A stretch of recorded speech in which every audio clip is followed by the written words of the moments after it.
পুরুলিয়ায় ওই সুখেন মাহাতোর বাড়িতে গেলেন অভিষেক বন্দ্যোপাধ্যায়।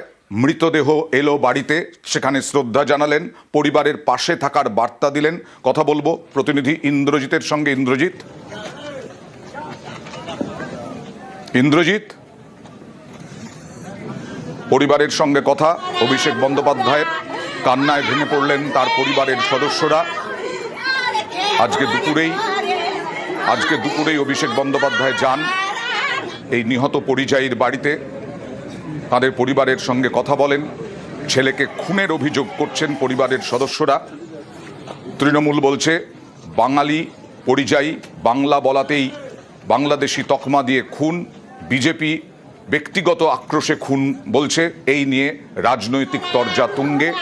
ভিন রাজ্যে আর ছেলেদের পাঠাবেন না বলে মন্তব্য বাবার। কথা বলবো ইন্দ্রজিতের সঙ্গে। ইন্দ্রজিৎ, আজকে অভিষেক বন্দ্যোপাধ্যায় গেলেন, কি বললেন? দেখো, মূলত অভিষেক বন্দ্যোপাধ্যায় দুটি বিষয় তুলে ধরেন। এক হচ্ছে যে যাতে বিচার পায় তার পরিবার, যে নৃশংসভাবে খুন হতে হয়েছে, ভিন রাজ্যে গিয়ে বিজেপি শাসিত রাজ্যে গিয়ে খুন হতে হয়েছে, সেই বিচার যেন তিনি পান। এবং একই সাথে তার পরিবারের, তার মৃত পরিযায়ী শ্রমিকের বাবা বারে বারে অভিষেক বন্দ্যোপাধ্যায়কে তিনি আবেদন করেন যে তার দুই ছেলে যারা ফিরেছে মৃতদেহের সাথে, তারা যেন আর ফিরে না যায় ভিন রাজ্যে, তাদের কর্মসংস্থানের ব্যবস্থা করা।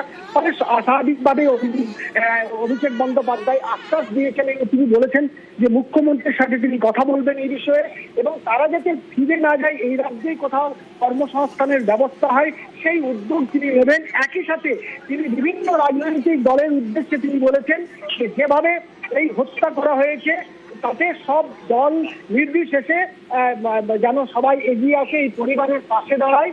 এবং তিনি পরিষ্কার বলেছেন এই কিভাবে মৃত্যু হয়েছে তা নিয়ে তিনি কোনো মন্তব্য করতে চান না। তিনি যেটা বলেছেন যে তদন্ত হবে, তদন্তে কোনো সমস্যা হলে আমরা। অভিষেক বন্দ্যোপাধ্যায় কি বললেন দেখুন। 30-31 বছর বয়সের একটা তরতাজা যুবক, কি কারণে মৃত্যু, কেন মৃত্যু, এগুলো তো সবই তদন্ত সাপেক্ষ।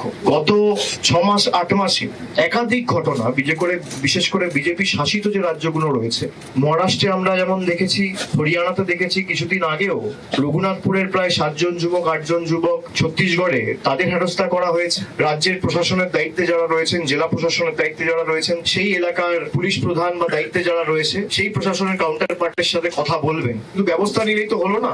অপরাধ করার পরেও বেল পেয়ে বাইরে চলে আসে। তাদের বিরুদ্ধে চার্জ ফ্রেম করা, ট্রায়াল শুরু করা এবং নির্দিষ্ট সময়সীমার মধ্যে ট্রায়াল শেষ করে অভিযুক্তদের দোষী সাব্যস্ত করা, এই দায়িত্বটা মহারাষ্ট্র পুলিশের। আর তারা যদি না পারে, তারা কেস ট্রান্সফার করে দিক স্টেটে। আমরা 50 দিনের মধ্যে ব্যবস্থা নিয়ে দেখাবো। যদি তার বেল হয়, বেল ক্যান্সেলেশনের জন্য ফাইল করতে হবে। পরিবারের সাথে আমি কথা বলেছি, তার বাবাকে আমি আশ্বাস দিয়েছি যে আপনাদের যেখানে যে আইনি সাহায্য, সহায়তা, সহযোগিতা লাগবে আমরা সেগুলো করব।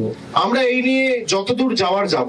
মহারাষ্ট্রের সরকার বিজেপি, আমি আশা করব পুরুলিয়ার বিজেপির সাংসদ জ্যোতির্ময় মাহাতো একই তৎপরতার সাথে, একইভাবে উদ্যোগ নিয়ে মহারাষ্ট্রের মুখ্যমন্ত্রী এবং দরকার হলে কেন্দ্রের স্বরাষ্ট্রমন্ত্রীর সাথেও কথা বলবেন।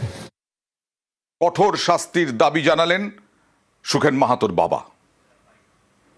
আমরা তো গরিব মানুষ, আমার ওই জন্য 3টে বাচ্চা ওখানে কাজ করতে গেছে। আর আমরা বাংলা ভাষায়, আমাদের বেঙ্গলের লোক তো, ওই মারাঠি ভাষার জন্য এই ঘটনাটা হয়েছে। আমার ওইটুকুই আমার বলার, ওই যে দুটো আমার বাচ্চার কোনো ব্যবস্থা করে দাও, আর আমি বাইরে যেতে দিব না ছাকে, এইটুকু আমার। অন্য কোনো আর আমার নাই। বাইরে গেলে একটা ঘটনা ঘটেছে, আরো এই বাইরে আরো পাঠাবো, আমি ছাকে পাঠাবো না।